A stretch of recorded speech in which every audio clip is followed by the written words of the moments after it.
Bem-vindo, bem-vinda. Está começando o nosso inaugural Diário de Resgate, o podcast do Resgate Aéreo Brasil. Hoje com um convidado excepcional que não poderia ser diferente para abrir aqui o nosso podcast. A gente está com um convidado especial, pessoal. Depois eu vou pedir para ele se apresentar. O nosso convidado ele tem incentivado e sido referência aí para muitos que estão começando no aeromédico e que já estão no aeromédico. Aí uma referência de altruísmo, de dedicação e entrega, né, a profissão. Eu vou chamar ele aqui agora para se apresentar, nosso amigo Lúcio Macedo, do Aeromédico Brasil. Seja bem-vindo ao Diário de Resgate, Lúcio. Que satisfação tê-lo aqui no nosso primeiro episódio. Grande Renato, a satisfação é toda minha estar aqui com todos vocês, né, e falar daquilo que a gente ama, que é resgate, é serviço aeromédico, e é o que a gente traz, Renato, aqui todos os dias, né, nos nossos Instagrams, nas nossas redes sociais, YouTube, e é muito bom a gente poder estar falando daquilo que a gente ama para quem também ama e que está aí também do outro lado, né? Então, só tenho a agradecer aqui pelo convite e estou aqui à disposição para a gente bater esse papo legal de hoje. Lembrando vocês que quem não está inscrito aí no Aeromédico Brasil, no Instagram, se inscreve, segue lá o Aeromédico Brasil, aeromédico.brasil no Instagram. Para quem está nos acompanhando pelo Spotify, né, que não está assistindo o nosso vídeo aí, é um símbolo vermelho, né, Aeromédico Brasil. Inclusive, eu coloquei aqui a iluminação do microfone aqui para quem está nos acompanhando pelo YouTube. Também coloquei em vermelho em homenagem ao nosso amigo Lúcio. Então, nos acompanhem no Spotify, no YouTube. No YouTube a gente tem aí o Resgate Aéreo Brasil, que vai estar lá na aba dos podcasts. Esse podcast vai estar, a gravação em vídeo vai estar lá. A gente vai agradecer já aos nossos parceiros, a Warfare, que é uma empresa de produtos táticos e mochilas, a Radial Aero Camisetas, que é uma parceira incrível que está começando aí com o Resgate Aéreo Brasil. Logo a gente vai ter as camisetas do Resgate Aéreo Brasil também lá na Radial Aéreo, e também o The Real Rescue Podcast, que é do nosso amigo Jason Quinn, que é um grande incentivador para que a gente comece o podcast dessa natureza aqui no Brasil também. É o primeiro podcast sobre o aeromédico e resgate e aviação de resgate no Brasil. É o nosso podcast aqui do Diário de Resgate. Então, já os agradecimentos feitos, tudo feito. Lúcio, eu preciso saber de ti, cara, como que foi que você começou? Primeiro, quem é o Lúcio? Onde ele nasceu? Quantos anos o Lúcio tem? Se é que pode falar, né, Lúcio? E aí, também, como que você começou nessa carreira da enfermagem? Se foi uma escolha já de infância? Como é que foi, Lúcio? Conta pra gente. Natão, muito obrigado pelo espaço. Vou falar um pouquinho, então, rapidamente aqui sobre minha formação, sobre a minha pessoa. Eu sou o Lúcio Macedo, sou enfermeiro, hoje atuante no serviço aeromédico, sou enfermeiro pós-graduado em enfermagem aeroespacial, pós-graduado em enfermagem cardiovascular, pós-graduado em saúde da família, e hoje também sou mestrando em ensino e saúde. Trabalho minha tese de mestrado exatamente na enfermagem aeroespacial.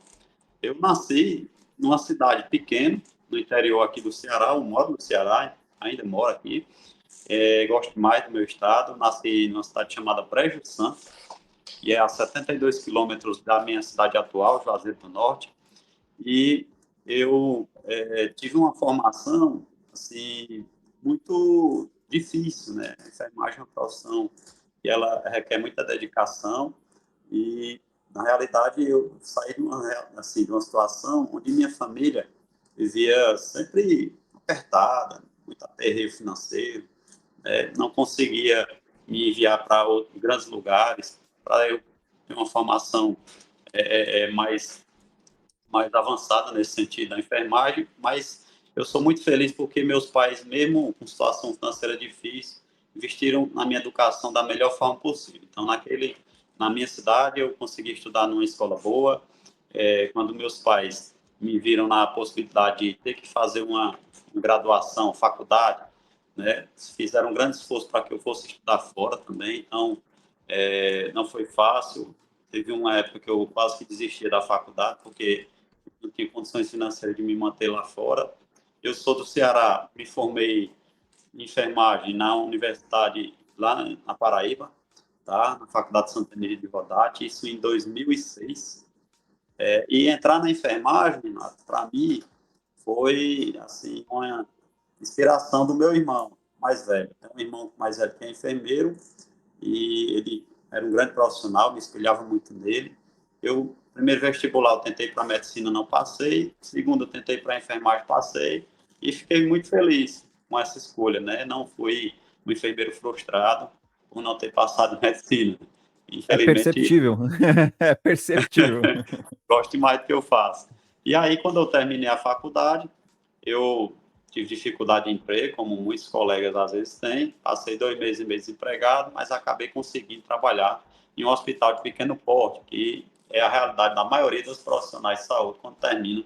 Eu falo da medicina, da enfermagem, e aí trabalhar na Sempre tem um começo, emergência, né, Lúcio? A gente sempre emergência tem de que ter um hospital. começo, né? E a gente não pode desvalorizar esse começo por menor ou mais simples que ele pareça. Esse começo aí lá na frente vai ter uma bagagem de valorização enorme quando você vai conquistando aí teus ideais. Não sei se foi assim contigo, Exatamente. comigo também foi assim. E foi importante para mim porque eu morria de medo de emergência. Olha só, quem diria? Pois é, cara, eu morria de medo de emergência, chegar um paciente muito grave e eu não saber fazer muita coisa, né? Na época, bem verdinho da faculdade. Infelizmente, eu percebo que as faculdades não preparam assim para a realidade nua e crua. Então, a gente precisa, com o tempo, de outras capacitações, isso é extremamente importante, e estudar de forma direcionada. É assim, o profissional, enfermeiro, médico, ele vai conseguir avançar na carreira até chegar, por exemplo, no aeromédico.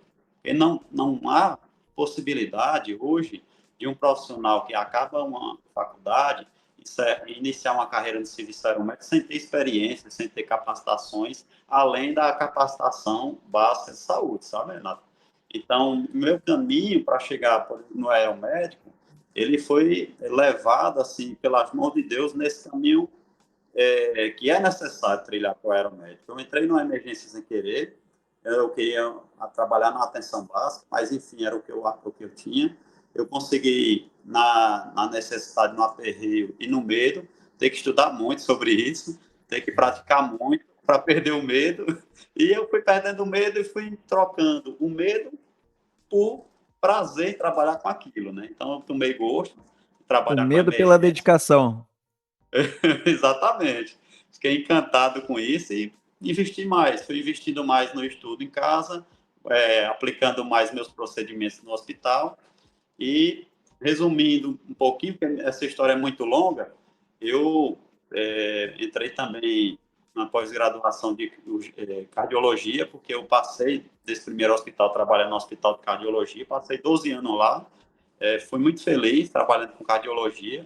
Desisti do Brasil, fui fazer medicina na Bolívia, ainda pensei em fazer medicina nessa época, mas passei um Olha ano e só, meio lá com essa experiência passagem aí internacional. essa passagem é uma experiência, uma bagagem gigante, né, cara? Muito, muito mesmo, assim, tanto para o lado do aprendizado da medicina, como também morar em outro país, em outra realidade, aprender a falar outro idioma, que é o espanhol, e isso me agregou muito para hoje fazer o que eu faço. Hoje eu tenho contato com pessoas do mundo todo, e quando eu falo com profissionais hispânicos, eu me sinto totalmente à vontade, porque eu consigo entender bem, falar bem, né? E até a gente já fez Sem live em dúvida. espanhol 3 vezes. Aí voltei da Bolívia e quando voltei, eu procurei ingressar no SAMU, consegui. Passei 2 anos e um pouquinho trabalhando no SAMU. E através do SAMU, viu, Renato? Que é a maior porta de serviço aeromédico brasileiro, eu É prestei uma verdade. seleção para entrar no serviço aeromédico do meu estado. Então, foi uma seleção interna do SAMU, não só aqui no Ceará, mas em vários outros estados do Brasil. Entrar no aeromédico é uma porta grande ser do SAMU, tá? Porque as possibilidades de quem é SAMUzeiro, que faz a PH, elas são muito maiores, são bem direcionadas para o aeromédico. O serviço aeromédico quer esse profissional do SAMU. E aí eu passei nessa seleção e desde 2016 eu sou operador de suporte médico aqui pela Ciopaia do Ceará, né? Atuando nesse serviço até hoje, fazendo aquilo que eu amo. E não deixei de fazer SAMU. Hoje eu faço aeromédico e faço SAMU terrestre. Na realidade, nós somos o SAMU aéreo. Coincidentemente, coincidentemente, Lúcio, tu começaste em 2016, pessoal que está nos ouvindo, nos acompanhando pelo YouTube também, aqui o serviço aéreo no Brasil, né, as unidades de aviação pública, você tem basicamente duas formas de ingresso nelas, ou você entra via uma instituição estadual, né, seja ela Polícia Civil, Polícia Militar ou Bombeiro Militar, e aí você pode fazer parte aí dos grupamentos aéreos dentro desse serviço, e aí também o SAMU, né, até em alguns estados ainda não tem essa parceria tão consolidada quanto em outros estados, mas é a porta de entrada aí para quem está no público civil, digamos assim, né? Quem não está na Polícia Militar ou no Bombeiro Militar, ou também não na Polícia Civil, né? Mas a parte civil, digamos assim, a porta de entrada, obviamente, é pelo SAMU, como comentou bem aí o nosso amigo Lúcio Macedo. Ô Lúcio, mas assim, tu contou toda essa passagem aí tua, que foi lá deixa eu pegar aqui, qual que é o nome aqui? Brejo dos Santos, né? Brejo Santo. Brejo Santo. E esse Brejo Santo aí você nasceu lá, mas daí desde lá você pensava em fazer parte do aéreo? Ou de repente essa ideia comecei a me interessar ali pela emergência, comecei a perder o medo, e aí quando perdeu o medo de vez, assim, agora eu vou, além do medo da emergência, eu vou pro negócio que voa ali, como é que foi? Cara, tô rindo, sabe por quê? Fala aí. Porque eu nunca imaginei isso, nem no meu melhor sonho, eu nunca imaginei. E outra coisa Olha que é legal. que eu tinha trauma de altura, velho. Tinha trauma, Olha trauma de só, verdade, cara. assim. Por incrível que pareça, quem me vê hoje não imagina que eu tive essa história lá atrás e pensa que é mentira. As pessoas pensam que eu me invento, mas não é, cara. Quando eu Não, tinha 8 anos, ainda lembro, meus pais, a gente visitava para Fortaleza, que era a cidade da minha avó, uma vez por ano, e lá um tio, uma tia sempre me pegava para passear às vezes. E uma vez um tio me pegou e levou para um prédio lá de 15 andares, cara. ô Aí eu louco. ainda não tinha trauma de altura e me colocou para ver a Ainda não vista da tinha. capital. Aí ele me colocou na sacada assim pelo o braço, eu fiquei com o tórax e a cabeça fora da sacada do prédio, olhando e me deu uma vertigem e um medo muito grande. Eu fiquei extremamente assustado. Eu nunca esqueci isso, cara, pra você ver, né? O trauma como é. E Imagina eu não conseguiria subir numa mesa, cara, numa cadeira, sem ficar tremendo, porque eu me lembrava daquilo ali e a ficava com medo de sensação. cair e morrer. Sim. Sensação de morte. Aí eu perdurei esse medo de altura até os 33 anos da minha vida. Eu tenho 40 hoje, viu? Eu tenho 40 anos. Então, Quarentão, até né, os cara? O cara tá 32, coroa 33. conservado aí, ó. Ah, pai, não é não? Tentando, né? Tentando. Aos Nem pouquinhos tanto, a viu? gente. Nem tanto, viu? Nem tanto. Dizem que. Pessoal, dizem que a queda de cabelo, Lúcio, ela deriva do rotor principal ali. É muito vento. E aí acaba causando a queda de cabelo. Não é do estresse do serviço, nada, é do rotor principal. Eu vou ter que concordar, viu? Eu tinha mais cabelo quando comecei no aeromédico. Né?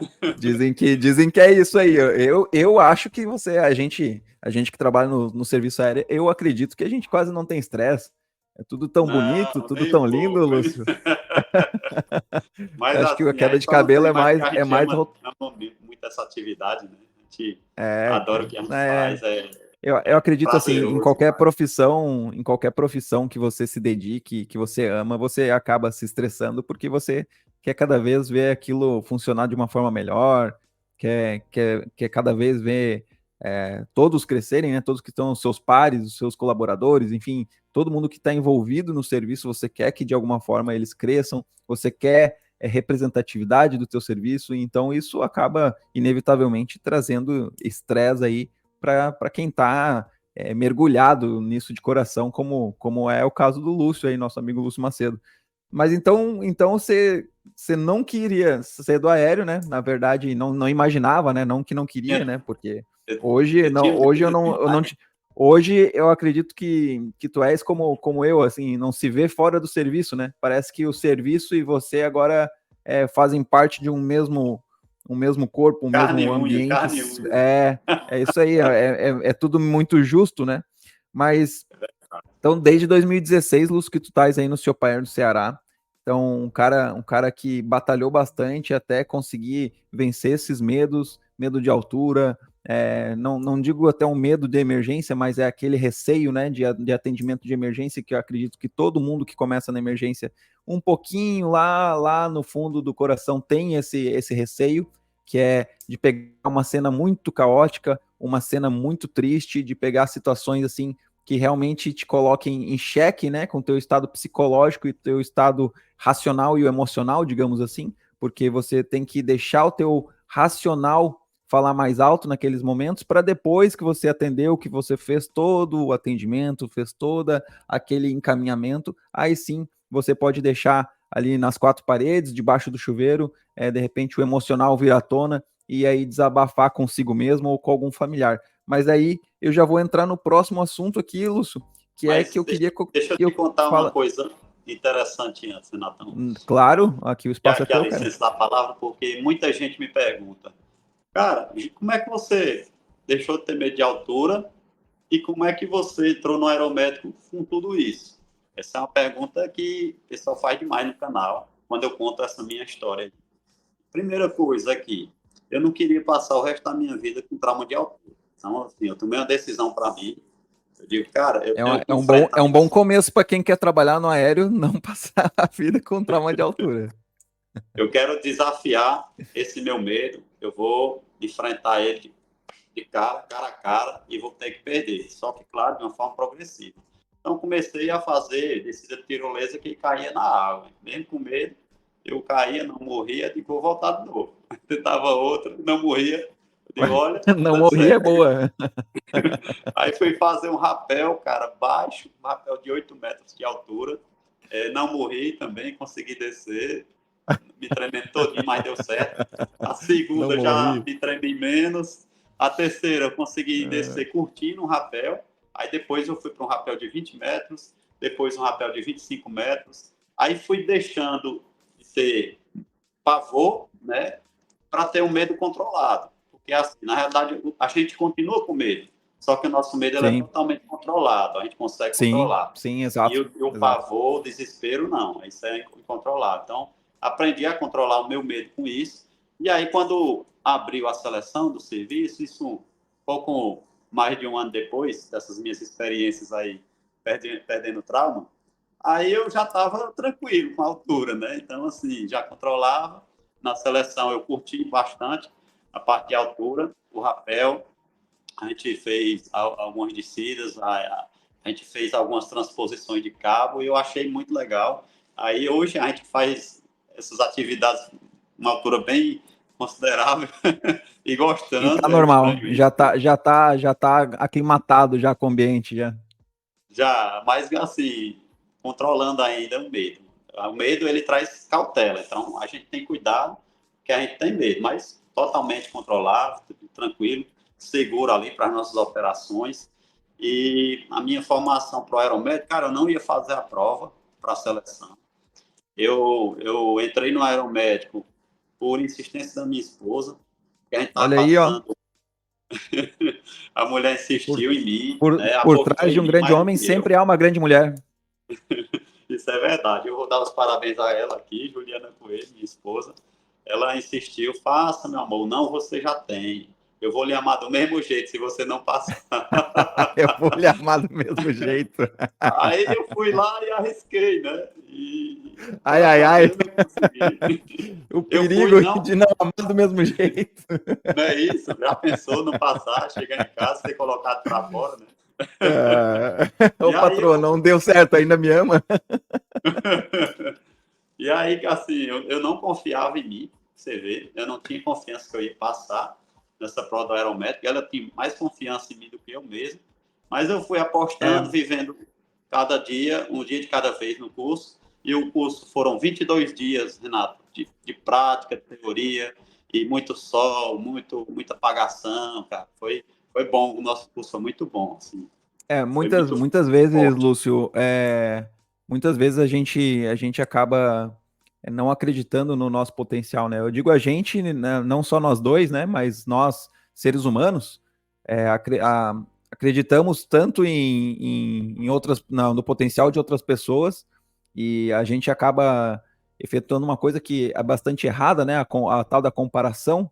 E aí essa comparação, aos poucos, ela vai minando a tua mente e dizendo que tu não és capaz, né? Que tu vais sucumbir ali se for disposto a uma mesma situação que alguém que você admira muito é exposto e assim, passa tirando de letra. Mas é legal essa parte do aéreo, principalmente, né? Ela tem bastante cobrança, obviamente, né? Não é uma área acredito que não é uma das áreas mais fáceis, né? A gente que trabalha com resgate, principalmente, a gente tem muito teste físico, tem muito conhecimento técnico para estar trabalhando junto, né, nessas operações de resgate. E só que assim, a gente deve, né, aprender a se desafiar e acreditar no nosso potencial e acreditar sempre que a gente pode dar um passo à frente, que a gente pode conquistar aquilo que a gente está desejando. A gente não pode ficar dependendo muito, né, dos empurrãozinhos, mas o empurrãozinho da sua esposa foi bom aí, ó. Eu vou te amar do mesmo jeito e tá tudo certo. Olha, Renata, ela me deu apoio, mas quando eu chegava da atividade física, que eu podia pegar em celular para ligar para ela, para contar como foi o dia, cara, eu contava e ela chorava, cara, porque É era legal, né, pesado. cara? Essa base é fundamental, né? Essa base familiar ou base de amigos que a gente tem, ela é fundamental pro andamento. Acho que até depois, né, que você consegue conquistar o teu espaço, não é somente, e isso é uma verdade, né, Lúcio? Não é somente conquistar o espaço, você tem que se manter no espaço, né? Porque tem muita Exatamente. gente querendo entrar no serviço e muita gente boa querendo entrar no serviço, e eu acredito que isso tem que ser sempre bastante cobrado, obviamente, né, pelas organizações, né, essa constância na atualização, constância na atividade física, no preparo físico, no rendimento desse profissional que está ali capacitado, porque, afinal de contas, ele vai resgatar outras pessoas, né? E normalmente o serviço aéreo é um dos últimos recursos, né? E o principal recurso, de repente, ou um dos últimos recursos a serem acionados. Então, se tu és acionado via suporte aéreo, cara, tu tens que chegar lá e tens que resolver a parada. Não tem muita melindragem, a não ser aí questões meteorológicas, segurança de voo, mas aí é outro critério. Mas na parte humana, operacional, tu tens que estar com plena capacidade para chegar lá e resolver. Tô mentindo, Lúcio? Grande verdade, Renato, grande verdade. E isso é uma coisa que nós, dentro do serviço aeromédico, discutimos muito quando a gente fala de formação do profissional aeromédico, porque eu sempre digo às pessoas, cara, um recém-formado, para entrar no aeromédico, ele não dá certo. Os que já entraram em outros serviços que a gente acaba conversando e conhecendo, se arrependeram, porque eles pegam muitos pacientes na pior situação possível, em que, como o Renato falou, as pessoas não conseguiram resolver no cenário do resgate, as pessoas não conseguiram resolver no hospital, numa UTI, paciente grave, precisando de um atendimento especializado, e a equipe aeromédica que vai atender esse paciente precisa preparar ele para o voo, deixar ele o mais estável possível, para depois transportar numa aeronave, seja helicóptero, seja avião. Então, assim, por mais boa vontade que os profissionais anteriores tiveram para atender essa pessoa, e graças a Deus ela ainda se manteve viva por isso, mas a gente entende que se você não tiver cursos de capacitação, experiência prévia em setores onde você tem pacientes graves, como UTI, emergência hospitalar, um APH, como o SAMU, você vai sofrer demais, porque esses são os nossos pacientes. São os pacientes das piores condições possíveis. Então, assim, tanto pacientes de trauma, como também pacientes clínicos. A gente pega paciente clínico lá que a equipe, rapaz, esse homem não chega lá, não. Essa mulher não Não, chega tem lá, esse bebê paciente não chega clínico, tem lá. paciente clínico que realmente é uma conduta totalmente conservadora, porque qualquer coisinha que você mexa ali de diferente, às vezes Vai pode, mudar. pode evoluir para uma pior ali, e daí você resgatar de novo esse cara para estabilizar, que é uma das coisas que muita gente não sabe, né, Lúcio? Pessoal, para embarcar numa aeronave, o paciente ele tem que estar com total estabilidade, né? Ele não vai ser Exatamente. embarcado na aeronave instável, né? Um paciente instável sendo embarcado na aeronave, aí, de repente, os fatores estressores do voo podem ainda piorar essa instabilidade dele, muito rápido, principalmente no voo de helicóptero, né, nas asas rotativas, e com vibração, enfim, outros efeitos aí do fatores estressores do voo. E aí a equipe lá em cima tem um espaço, dependendo da aeronave, tem um espaço para fazer a abordagem, mas óbvio que o melhor local para fazer a abordagem vai ter que pousar a aeronave, fazer uma abordagem com calma, com a aeronave cortada, para daí tentar reestabilizar. Então, só embarca o paciente na aeronave, seja um paciente de trauma, seja um paciente clínico, né? de repente clínico, qualquer tipo de paciente, ele tem que estar muito bem estabilizado para ser realizado esse transporte. Já falando de paciente estabilizado, Lúcio, podemos entrar aí na tua ocorrência mais marcante? Por você me contar assim, não precisa ser, né, uma ocorrência assim com detalhes e tudo mais, Eu vou, mas eu eu vou, eu queria vou, saber de eu ti vou. assim, desde 2016, né, no serviço aéreo, qual que seria assim uma ocorrência que de cara assim você lembra e fala assim, nossa, essa ocorrência realmente marcou a minha vida não só profissionalmente, mas também às vezes pessoalmente, né? Porque de várias ocorrências a gente tira algumas experiências que a gente leva para a nossa vida, né? Alguns valores, algumas coisas são revistos quando a gente atende algum tipo de ocorrência. Você poderia compartilhar conosco aí alguma dessas ocorrências, Lúcio? Certeza.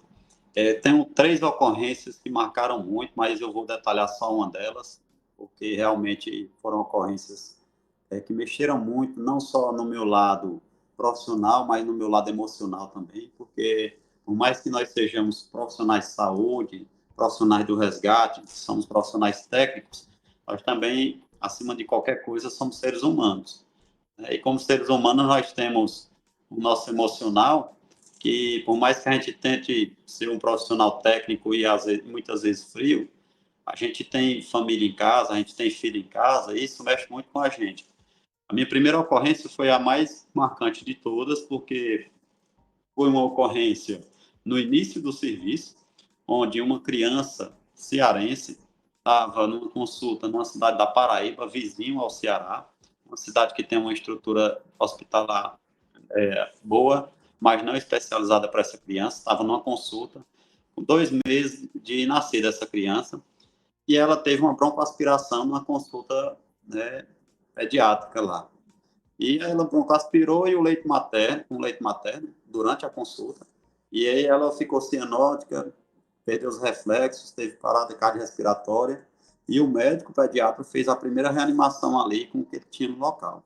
Comprimiu e tudo, e graças a Deus essa criança teve uma resposta e foi diretamente levada para um leito de UTI nesse hospital. O hospital não era um hospital pediátrico, então não tinha estrutura para manter essa criança lá. Era um hospital, uma UTI de adulto, e essa criança, o pessoal conseguiu emprestar alguns equipamentos, conseguiu doação de tubo, de ambu e tudo, para poder manter essa criança viva. O SAMU deu um suporte lá. E aí, o pessoal desesperado, sem ter para onde encaminhar essa criança, pediu apoio ao Ceará, porque ela estava na Paraíba, no hospital que era uma região vizinha do estado. Nós, o serviço ainda não tinha começado de fato, a gente entrou na seleção, mas a gente não tinha ainda os equipamentos aeromédicos, a gente só estava com a aeronave como polícia e bombeiro aqui na cidade, e eu e o médico, a gente estava na reunião do SAMU, com o profissional do SAMU. E aí a regulação do SAMU recebeu esse pedido de socorro para trazer a criança para o estado do Ceará. Como ela estava muito grave, aí a gente já tinha macacão de voo, já tinha tudo em casa. O diretor do SAMU perguntou se a gente poderia embarcar nessa missão com a aeronave e levava a estrutura do SAMU. Eu disse, vamos tentar salvar essa vida. Porque se essa criança ficar lá, ela morre. Com certeza ela morre. Estava muito grave e o hospital não tinha estrutura. E na nossa cidade, vizinho à nossa cidade, tem um hospital especializado, um UTI neo e pediátrico, que poderia receber essa criança. E a UTI abriu a porta para receber. Então, a gente foi na nossa casa, pegou o macacão, fomos na base, isso muito rápido. Cara, a gente pegou os equipamentos que tinha lá no SAMU, colocamos dentro da aeronave, foi praticamente uma missão de misericórdia. Misericórdia, eu ia falar. decolamos nessa aeronave à noite, era finzinho de tarde o acionamento, decolamos à Olha noite. só. Qual que era o modelo da aeronave, Lúcio? Era o EC-145. Graças a Deus, uma aeronave 145. turbina, né? Que tem essa Eu ia capacidade aí, comentar, né? com segurança. Decolagem noturna e tal. De repente, piora de meteorologia, alguma coisa assim. Exato. E aí com meia hora, a gente pousou lá na cidade. Cara, como a ocorrência mexeu com o governador do estado do Ceará e com o governador do estado da Paraíba para autorizar a nossa aeronave sair do Ceará para lá, porque é outra jurisdição, né? A gente entrou em imprensa lá no local, prefeito, secretário de saúde. Quando a gente pousou, tinha tudo isso lá. E a gente, meu Deus, olha a magnitude da situação. A gente nunca imaginava que ia entrar numa ocorrência que ia aparecer tudo isso. Só que Imagina. aí, pousamos lá e fomos para o hospital, né, abordar essa criança. Ninguém deu cara para a imprensa, não. A gente não tem tempo para isso, a gente vai lá para cumprir uma missão, né? Enfim, quando a gente abordou essa criança, Renato, no hospital, ela estava extremamente grave, cara. Tinha tido outra parada cardiorrespiratória durante o voo da gente para lá, né? E essa criança estava com hipóxia, isso entubada, no ventilador mecânico, já com todo o suporte de droga vasoativa, taquicárdia, com padrão respiratório ruim, com ventilador mecânico, então estava bem instável, mesmo com a estrutura que eles tinham. A gente colocou a nossa e continuou instável. E aí, meu Deus do céu, eu olhei para o doutor olhou para mim, cara, esse menino não dá para a gente levar, não. Ele vai morrer no ar. Porque a gente sabe que a hipóxia de altitude, as condições Sim, sim. climáticas iriam A parte afetar da diretamente, fisiologia de voo. exatamente, iriam afetar diretamente a condição dessa criança que estava com distúrbio respiratório. E aí o médico, cara, bicho, mas se a gente não levar, essa criança vai morrer. E aí a gente olhou um para o outro e vamos levar. Vamos pedir a Deus para segurar na nossa mão. Era ela aquela E história, né, Lúcio? Se leva, pode ser que pode piore. Se morrer. fique, Se tenho ficar, certeza morre. que piora, né? Exatamente. Se ficar, com certeza morre. Se levar, pode morrer. Então, a gente avaliou essa questão do risco-benefício. E aí, pois vamos levar. Vamos dar o melhor da gente, pedir a Deus que dê tudo certo. Cara, a gente deslocou essa criança para uma ambulância, do hospital para a ambulância. Ela teve uma hipóxia profunda. Conseguimos estabilizar na ambulância. Depois saímos na ambulância, chegamos no aeroporto. Teve outra queda de saturação importante. Conseguimos estabilizar, colocamos ela na aeronave e de lá a gente decolou com essa criança descompensando quase que todo o trajeto. Ela descompensava, a saturação chegava a 60%. A gente tirou do Nossa ventilador Senhora. mecânico para ventilar manualmente, para ver se melhorava. Aí melhorava. Aí depois, quando a gente pousou, piorou. A gente estabilizou na aeronave. Aí melhorou um pouquinho. A gente esperou um pouco na aeronave antes de deslocar para a ambulância.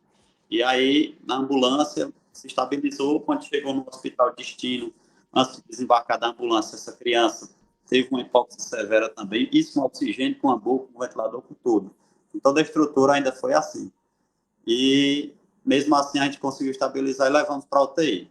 Ela passou quase 30 dias nesse hospital, 12 dias de UTI, e depois a gente soube que teve alta, cara, graças a Deus. O nome dele é Arthur, é uma criança Olha que hoje, só. eu acho que tem 8 anos. Os pais foram morar na Inglaterra. Eles mandam foto para a gente, vídeo, cara, é incrível. A gente fica Que legal, emocionado. né? Choro, cara, toda Acaba vida eu fazendo choro. parte da família já. Né? Isso eu choro toda a vida porque o menino não teve nenhuma sequela, apesar desses episódios de hipóxia, toda dificuldade, e está vivo. Então, assim, isso é mais uma demonstração da importância do transporte com agilidade, com equipe que tem uma Especializada. estrutura especializada e que realmente a gente fez muitos cursos para poder entrar nesse serviço, são pré-requisitos na maioria dos serviços aeromédicos, por isso que recém-formado É dificilmente... importante, Lúcio, salientar isso que tu falaste, é bastante importante, né? Muitos, né? Muitas organizações, elas pedem aí um pré-requisito bastante grande. E muitos dos candidatos, né, que procuram esse serviço, eles acabam, de certa forma, colocando em pormenores, falando que não precisava ser tudo aquilo, que não precisava ser tão cobrado assim, que não precisava, mas na hora que o negócio apertar, na hora que que nem você falou, a hora que um olhar para o outro, né? E começar a pensar, e agora? Né? O que nós vamos fazer? Aí, essa carga toda de experiência, toda essa carga, essa bagagem, né, de experiência atrelada à teoria e todo esse conhecimento, toda essa bagagem vai pesar na tomada de decisão. E nesse caso, né, não só no caso do aeromédico, mas no caso de salvamento, de fazer um resgate, alguma coisa, isso aí vai salvar ou não uma vida. Vai salvar ou não uma vida. Então, essa bagagem ela é extremamente necessária no serviço aeromédico, extremamente necessária. E, cara, mas que legal que ele ainda te manda as fotos, né, que perdurou essa, uma espécie de extensão da família, né, porque você passou do lado que eles estavam provavelmente a família estava, como é que vocês falam aí na tua localidade, aperreado. Tava preocupado aí, né? A imprensa fez foto dessa matéria, dessa ocorrência, e até tenho até hoje as fotos dessa ocorrência que a imprensa fez, porque a gente não podia olhar para o lado, a gente estava focado totalmente no paciente. E imagina. O avô da criança é um condutor de ambulância lá do município, cara. Aí ele às vezes presta apoio ao SAMU e ele, quando vê a gente, se emociona, cara. Toda vida ele chora e lembra da gente. Olha só. Rapaz, olha só, cara, que fantástico isso. E a gente chora junto, cara. Eu choro junto. Eu imagino. Oh, quantas vezes já chorei, de abraçar familiar de vítima, essas coisas, e chorar junto, cara. Isso aí poucos entenderão, né? Às vezes, Lúcio, poucas pessoas entenderão o que é realmente esse sentimento nosso de realmente fazer isso porque você gosta, porque você é uma entrega gigante. Não vai chorar aí, Lúcio, tá no YouTube também. Eu sou pai, né? Então, como pai, a gente se sensibiliza muito com essas Imagino, cara, com certeza. E Lúcio, a gente está falando do pessoal que quer ingressar. Deixa eu até vou colocar mais uma câmera aqui, ó, e vou olhar para aquela câmera ali. A gente está falando de pessoal que quer ingressar aí no serviço aéreo, e a gente queria ouvir de ti, Lúcio, principalmente no âmbito da enfermagem, no âmbito do aeromédico, mais propriamente da equipe aeromédica, né? Que dicas que tu deixas, né, para que as pessoas ou entrem no serviço, ou permaneçam no serviço, ou então que se descubram no serviço, enfim, que dicas que tu deixas aí para quem quer entrar no serviço aeromédico, Lúcio? Primeira coisa que muita gente pensa em dinheiro, muita gente pensa no glamour e se esquece que existe uma carga de trabalho e uma exigência para atuar em pacientes graves, em cenários difíceis, desafiadores, e que esse é o principal ponto em que o profissional que quer entrar nessa área do aeromédico tem que enxergar. Ele tem que saber que ele vai ter, sim, um salário diferenciado, vai ter o glamour de voar, mas existe uma carga muito grande junto com isso, né? Uma responsabilidade grande, e a primeira coisa que ele tem que entender é que ele tem que estar pronto e apto para pagar esse preço, né? Na realidade, ele vai entender que vai ter que fazer cursos de alta performance, como PHTLS, ACLS, PAUS, AMLS, TEC. Alguns serviços aerométricos exigem que o candidato tenha esses cursos. Para ele se descobrir, eu sugiro que faça um curso aeromédico, pode ser um curso de final de semana, pode ser um curso online, né? É importante que ele tenha contato com a aeronave e com atividade de altura. Para quê? Para que ele se descubra ali. Ah, cara, eu gostei disso aqui, então é isso que eu quero para mim. Quer? Quero. Então vamos preparar também a parte de saúde, esses cursos que eu já falei, né? Vamos buscar adquirir experiências com pacientes graves. Isso eu faço a sugestão de trabalhar em UTI, emergência hospitalar ou no SAMU, tá? Porque são 3 serviços onde você tem essa carga com pacientes que vão ser transportados pelo serviço aeromédico e muitas vezes, né? E outra coisa que eu sugiro é se engajar com profissionais da área, né? Com site, Instagram da área, participar dos eventos aerométricos que nós temos no Brasil, para, dentro dessa atmosfera, ficar cada vez mais encantado e dizer, pronto, eu quero isso para mim, eu estou brilhando esse caminho, e ficar atento também aos processos seletivos, que eles não são muitos no Brasil, eles acontecem de forma muito rápida e você tem que estar preparado antes de abrir uma seleção. Então, tudo isso que eu falei são critérios. A experiência nessas áreas de emergência, ela é um dos pontos mais pontos chaves aqui para selecionar profissionais. Então, no mínimo, são 2 anos de experiência nesses setores que eu falei. Não precisa ser necessariamente nos 3, mas geralmente o APH ele é o mais importante. E dentro do APH, o SAMU. Né? O SAMU é o maior serviço de APH do Brasil e é um dos maiores do mundo e a maior porta para o serviço aeromédico. Então, esses são pré-requisitos, Renato, básicos para que o profissional busque trilhar esse caminho e entre no serviço aeromédico. E tem só mais um em especial para os enfermeiros. E hoje o COFEN, né, Conselho Federal de Enfermagem, ele exige que o profissional de enfermagem tenha uma pós-graduação em enfermagem aeroespacial para poder voar, né, de forma legal. Tá bom? Então, isso é legislação na enfermagem hoje. Na medicina não tem essa exigência e na fisioterapia também não tem essa exigência, porque hoje os fisioterapeutas também podem voar e voam em alguns serviços, né, bem menos do que médicos e enfermeiros, em se falando de profissional de saúde, mas é um mercado que ele só cresce, tá? Ele é um mercado ainda restrito, mas ele só cresce e avançou demais depois da pandemia e não diminui. Esse mercado não vai diminuir.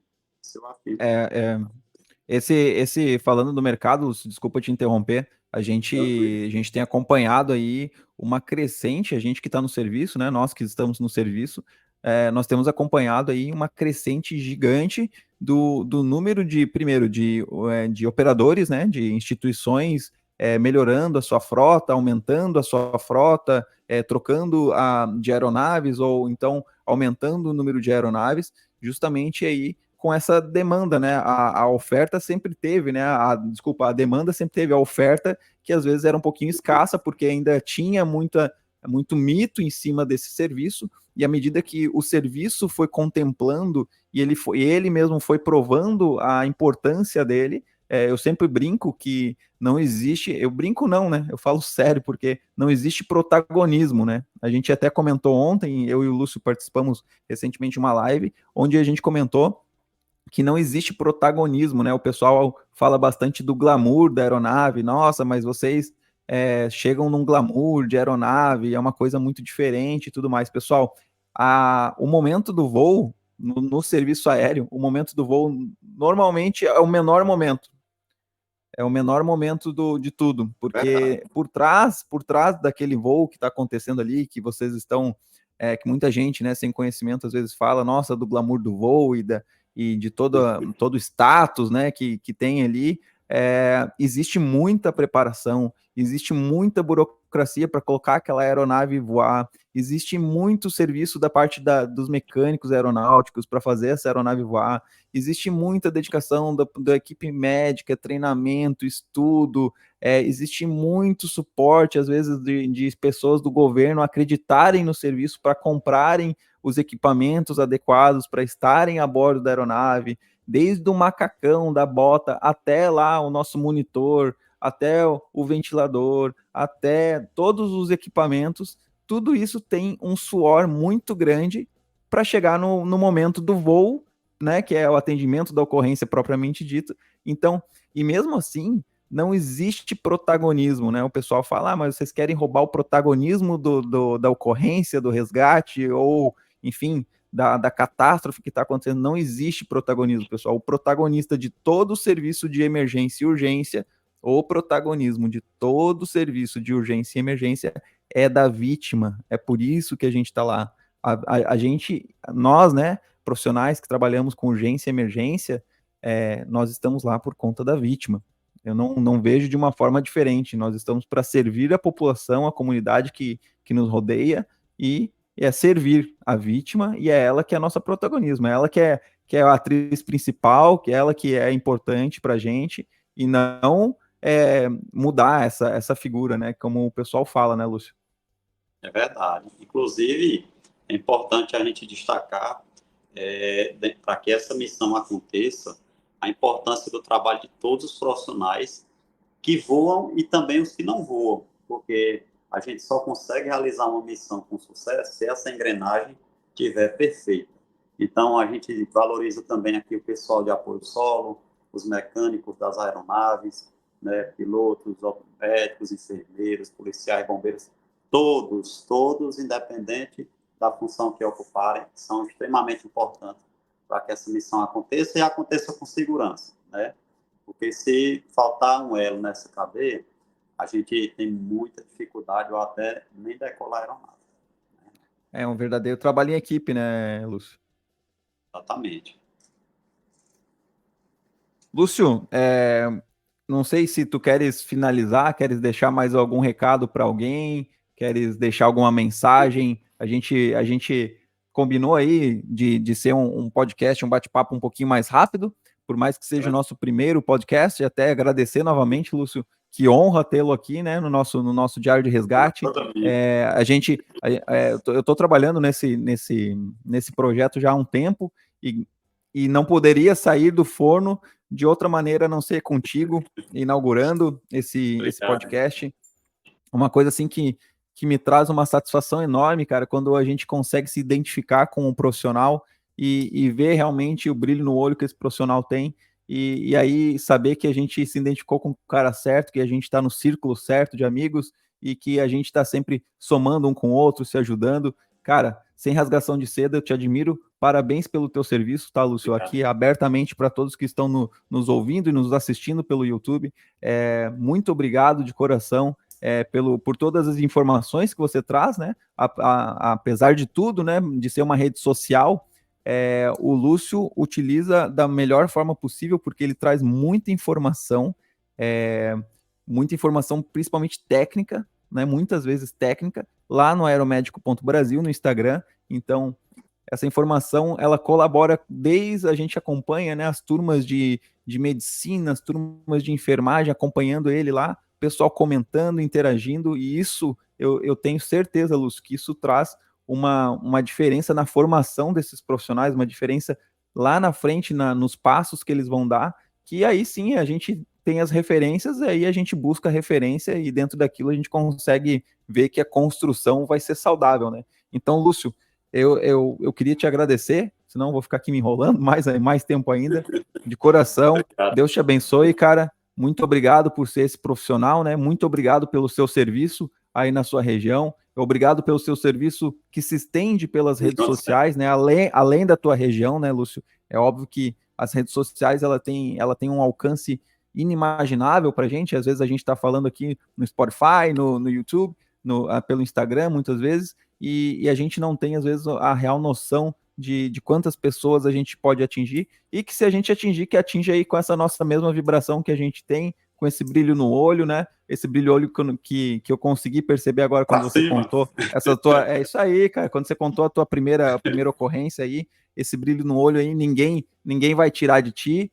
Podem fazer o que quiser, mas ninguém tira isso de nós, Lúcio. Esse altruísmo é nosso, essa bagagem é nossa. E, cara, toda consideração por ti. Muito obrigado de novo, cara, e faz o teu encerramento aí. Tá contigo aí, o podcast é teu, cara. Oi, Natão, eu só tenho a te agradecer, se você é um cara que me inspira muito, né? Não vou dizer me inspirou não, porque continua me inspirando todo dia, cara. Parabéns aí pelo canal, aqui pelo podcast, por todo o trabalho que você vem desenvolvendo. Tenho a certeza de que a primeira vez que eu vi sua foto, me inspirei bastante nas atividades de resgate, porque a gente está ali junto do aeromédico com os profissionais do resgate, seja o bombeiro, o policial, e eu vibrei pra caramba, né? Esse pra cima, ó, vem de Esse você, pra cima, né? cara. Tô A gente tem que herdando estar aí sempre. algumas coisas suas. Às vezes, é verdade, a gente não tá tanto pra cima assim, mas não é o que a gente quer ver no mundo, né? Então a gente sempre deseja o que a gente quer. Então, minha mãe me ensinava isso, né? Filho, se tu quer, tu tens que desejar. Então, é o que a gente deseja. A gente às vezes não tá muito pra cima, a gente não pode ser hipócrita, mas a gente sempre deseja, né, que todo mundo esteja pra cima aí, cara. E que Isso é bom, né? verdade. Que bons ventos te trouxeram para me conhecer, né, Lúcio? Amém, Natão. A gente tá junto sempre. Você pode contar comigo, com o Aeromédico Brasil sempre. É uma parceria que ela só tem início. E eu só queria falar aqui, para a gente finalizar, que quando você tem um sonho, você tem que acreditar em você e não dar ouvidos a pessoas negativas, pessoas que te colocam para baixo, né? Ficar firme ter convicção daquilo que você quer para a sua vida, que você escolheu fazer, né? Muita gente se inspira naquele trabalho que a gente faz e a gente tem essa grande responsabilidade de falar as verdades, com o trabalho técnico, formação aqui, mas sempre dando essa injeção de motivação, porque é necessário que você tenha ciência do que você quer para a sua vida, que você planeje e siga o caminho e nunca desista, tá? Porque a persistência é o que vai levar você a fazer aquilo que você ama, aquilo que você gosta. E hoje posso dizer que eu faço o que eu amo, e eu tenho certeza que o Renato faz o que ele ama, e pega esses exemplos aí e leva para a tua vida e só olha para frente, cara. E quem olha para trás já está datado. É a história do retrovisor e do para-brisa, né? O retrovisor é pequenininho, o para-brisa é um pouquinho maior. Exatamente. Então é isso. Eu quero agradecer ao Renato, desejar tudo de melhor para todo mundo e até o próximo momento, Renato. Eu vou ficar aqui acompanhando seus próximos podcasts aí. Eu estou curtindo demais o que você faz, cara. Logo a gente está se encontrando aqui em Santa Catarina, lá em Goiânia, no Ceará. A gente vai rodar bastante o Brasil ainda junto, Lúcio, se Deus quiser. Cara. Com certeza, meu irmão, com certeza. Obrigado por tudo, tá? Um abraço para vocês, gente. Tudo de bom. Valeu, pessoal. Vai ficar mais um pouquinho só até eu fazer o encerramento aqui, Lúcio. Muito obrigado a vocês que nos acompanharam até agora aqui no nosso Diário de Resgate, nosso primeiro episódio do Diário de Resgate. O podcast do Resgate Aéreo Brasil. Hoje a gente convidou aí o Lúcio Macedo, ele é CEO do Aeromédico Brasil, a página do Instagram que tem crescido muito, traz muito conteúdo técnico sobre tanto aeromédico quanto os salvamentos, resgates e a parte do serviço aéreo no Brasil inteiro, né? Ele consegue atingir desde a parte da formação na faculdade até a pessoa que está lá já trabalhando no serviço e ainda quer construir mais algum conhecimento junto a todos esses profissionais. Muito obrigado por tudo, Lúcio. A gente fica por aqui, nos acompanhem no Instagram, Resgate Aéreo Brasil.